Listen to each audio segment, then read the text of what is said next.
अभी अभी प्रधानमंत्री मोदी ने जिस WHO के आंकड़े का जिक्र करके फिक्र जताई कि पूरी दुनिया में कोरोना कितनी तेजी से फैल रहा है, अब जरा इसे समझने की कोशिश करते हैं। क्योंकि दिसंबर में जिस दिन चीन में पहला केस कोरोना पॉजिटिव डिटेक्ट हुआ था, उसके कुछ दिनों तक तो फिर भी हालात काबू में रहे, लेकिन 65वें दिन बीतने के बाद संक्रमितों की संख्या में भारी बढ़ोतरी हुई। ये जानकारी आपसे शेयर करने का मकसद कोरोना संक्रमण की गंभीरता को समझाना है। आपकी स्क्रीन पर अब जरा ध्यान से देखें हम आपको क्या दिखाने जा रहे हैं। WHO के मुताबिक दिसंबर 2019 में जब चीन में यह महामारी फैली थी, तब से मात्र 61 दिन में 1 लाख लोग कोरोना से संक्रमित हो गए। इसके अगले 11 दिन में 1 लाख और लोग कोरोना से संक्रमित हो गए और इसके बाद महज 4 दिन में 1 लाख कोरोना संक्रमितों की संख्या और बढ़ गई, यानी 4 दिन के अंदर 2 से 3 लाख। इस वक्त की बड़ी खबर आ रही है, दिल्ली के गंगाराम अस्पताल में कोरोना पॉजिटिव मरीज की मौत हो गई है। कोरोना से मरने वालों की संख्या इसी के साथ 11 हो गई है। दिल्ली के गंगाराम में कोरोना पॉजिटिव मरीज की मौत हो गई है। इसी के साथ कोरोना के संक्रमण से मरने वालों की संख्या 11 हो गई है। आइए अब आपको बताते हैं अलग अलग देशों का हाल, जहां जिस दिन लॉकडाउन हुआ उसके बाद कोरोना के आंकड़े कितने बढ़े, खुद देखें आप। देखिए, प्रधानमंत्री ने कहा कि घर की लक्ष्मण रेखा जो है उसको न लांघें आप। पहली चीज, क्यों?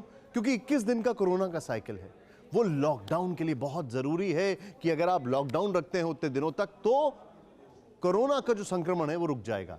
लेकिन इन देशों की अगर बात की जाए, चीन, अमेरिका, इटली, भारत, आखिर इन्होंने लॉकडाउन के बाद क्या क्या किया, कैसे इनका जो मौत का आंकड़ा है वो बढ़ा नहीं बढ़ा, आइए देखते हैं। सबसे पहले अगर शुरुआत की जाए तो हम यहां से करते हैं। अगर हम बात चीन की करें तो यहां पर चीन में ध्यान से देखें आप, इस ग्राफ को देखें आप, किस तेजी से ये आगे जा रहा है।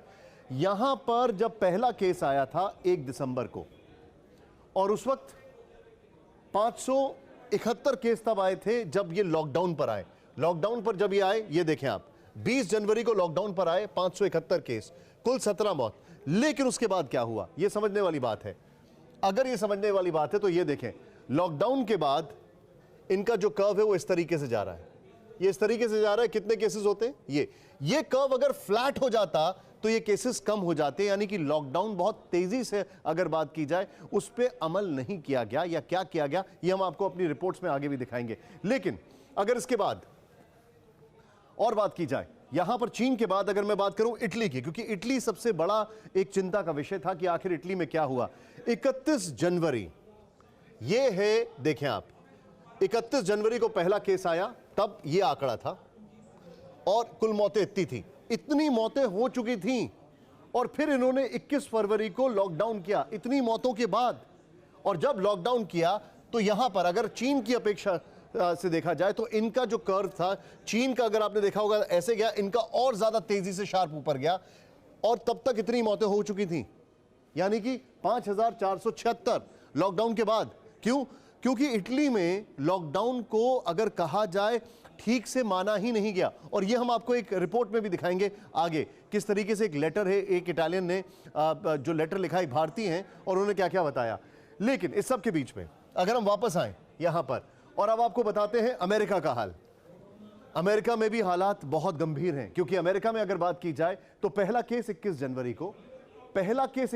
को लॉकडाउन के दरमियान 7087 केसेस, कुल मौतें 100, 7087। लेकिन यहां पर लॉकडाउन के बाद क्या होता है, लॉकडाउन के बाद अमेरिका में चीजें जो अलग अलग स्टेट्स हैं, वहां के जो सारे स्टेट्स हैं उनमें लॉकडाउन हुआ, ये कर्व बहुत ज्यादा शार्प नहीं गया।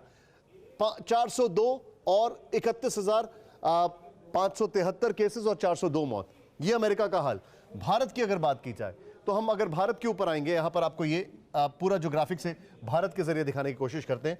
ये देखें आप, भारत में पहला केस कब आया था, 31 जनवरी को, आपको याद होगा। इटली में भी हमने ऐसी तारीख दिखाई थी आपको। लेकिन भारत में पहला केस आया, जनता कर्फ्यू 22 मार्च को लगा, और ये यहां से लॉकडाउन की शुरुआत हम कह सकते हैं, 283 केसेस। लेकिन जैसे ही ये लॉकडाउन हुआ उसके बाद अब आप देखें, ये जो कर्व है ये थोड़ा और ऊपर गया है।